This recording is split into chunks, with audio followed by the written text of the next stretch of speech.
Hello friends, welcome to my YouTube channel. Exercise 11.3 से question number 9 करेंगे। Shazli took a wire of length 44 centimetre.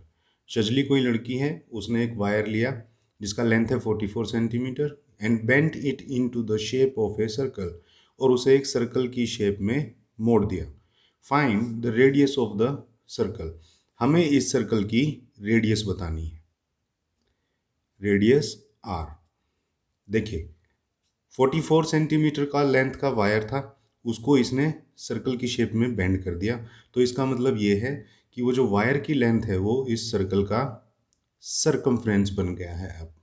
तो अगर circle का circumference हमें मालूम हो तो क्या हम उसकी रेडियस निकाल सकते हैं? बहुत आसानी से हम निकाल सकते हैं। कैसे निकालेंगे? सबसे पहले तो हम इसकी रेडियस ही निकाल लेते हैं। देखिए,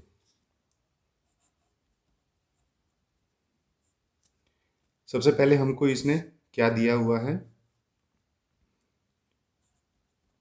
सरकमफ्रेंस हो गई है ये हमारी 44 सेंटीमीटर की जो लेंथ की जो वायर थी, वो अब हमारी सरकमफ्रेंस ऑफ सर्कल हो गई है। और सरकमफ्रेंस ऑफ सर्कल हमारी कितनी हो गई है? ये 44 सेंटीमीटर। तो सरकमफ्रेंस ऑफ सर्कल का फार्मूला क्या होता है? 2 pi R is equal to 44 centimetre. अब ये हमारी इक्वेशन बन गई। अब इसके अंदर से हम आर की वैल्यू को निकाल लेंगे। कैसे? देखिए, 2 की जगह 2, पाई हमें दे रखा है 22/7, 22/7 into r is equal to 44। अब देखिए, आर को हम इधर ही रख लेंगे और बाकी सारी चीज़ों को इधर ट्रांसपोज कर देंगे। तो जब ट्रांसपोज करेंगे तो जो चीज़ें इधर मल्टीप्लिकेशन में हैं वो इधर आकर के डिवाइड हो जाएंगी, और जो इधर डिवीजन में है वो आकर के मल्टीप्लाई हो जाएगा। तो देखिए, 2 1 जा 2, 2 1 जा 2 एंड 2 2 जार 4। अब ये 22 आपस में कट जाएंगे दोनों। 22 1 जा 22, 22 1 जा 22। तो इस तरह से आर हमारी आ गई 7 सेंटीमीटर। अब नेक्स्ट पार्ट देखिए, ऑल्सो फाइंड इट्स एरिया। अब सर्कल का एरिया भी हमें निकालने के लिए बोला गया है। तो जब हमारे पास रेडियस है तो एरिया आसानी से निकल सकता है। कैसे निकल सकता है? क्या फार्मूला है एरिया ऑफ सर्कल का? Area of circle is equal to pi R square. Pi की वैल्यू हमें दे रखी है 22/7 और आर है हमारा 7। आर स्क्वायर है तो हम 2 बार 7 लिखेंगे। तो देखिए, 7 से 7 कट गया और ये हमारा बन गया 22 7 जार 154। अब ये क्या होगा? Centimetre square. क्योंकि एरिया जो है वो सेंटीमीटर स्क्वायर में ही, स्क्वायर टर्म्स में ही आता है, क्योंकि रेडियस को 2 बार मल्टीप्लाई किया गया है और रेडियस थी हमारी 7 सेंटीमीटर।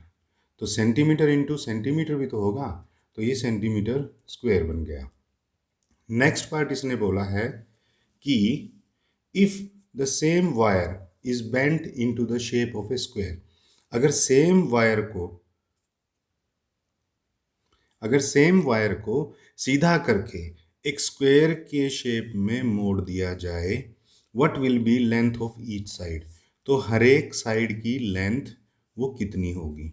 देखिए फ्रेंड्स, पहले वायर हमारी 44 सेंटीमीटर थी, उससे एक सर्कल बनाया।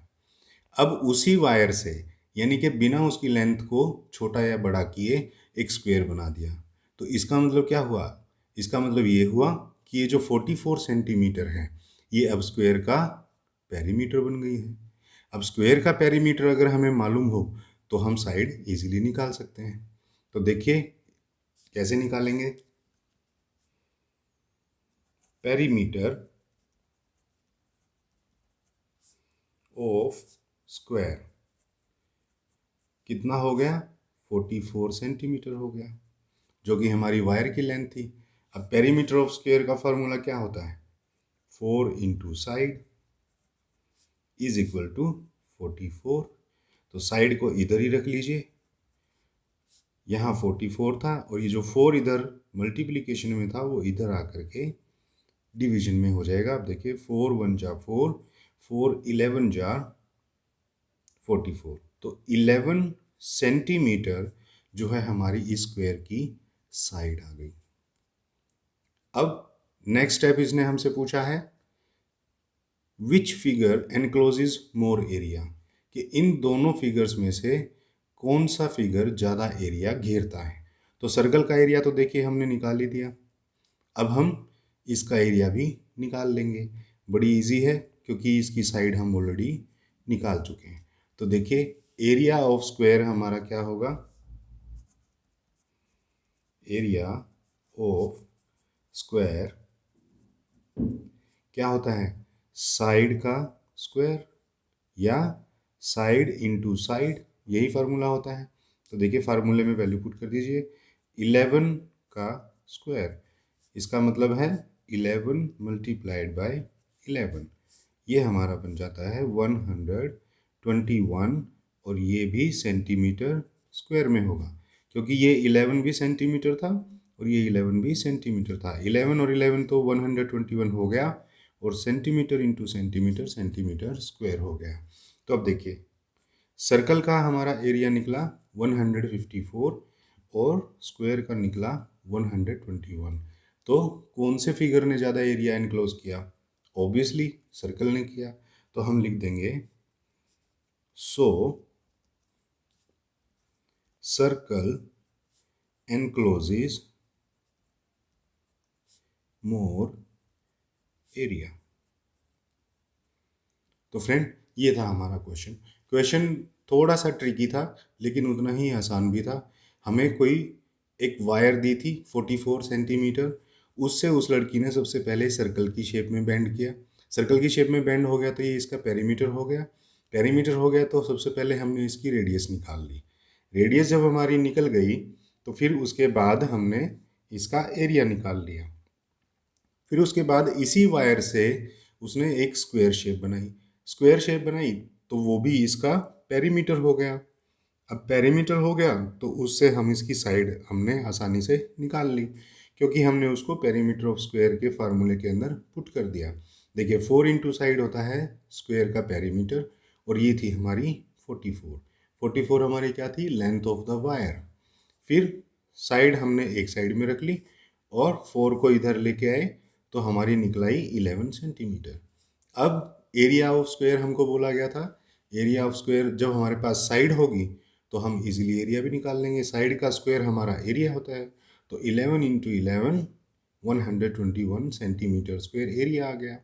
तो अब हम इन दोनों को कंपेयर कर देंगे, सर्कल का एरिया ज़्यादा है या स्क्वायर का एरिया। तो देखिए सर्कल का एरिया 154 है और स्क्वायर का 121, तो ऑब्वियसली सर्कल का एरिया ज़्यादा है। तो लास्ट में रिजल्ट लिख देंगे सो सर्कल एनक्लोजेस मोर एरिया। तो फ्रेंड सिंपल सा क्वेश्चन था, आई होप आपको अच्छे से समझ में आ गया होगा। तो नेक्स्ट क्वेश्चन के लिए मिलते हैं नेक्स्ट वीडियो में, तब तक के लिए थैंक्स।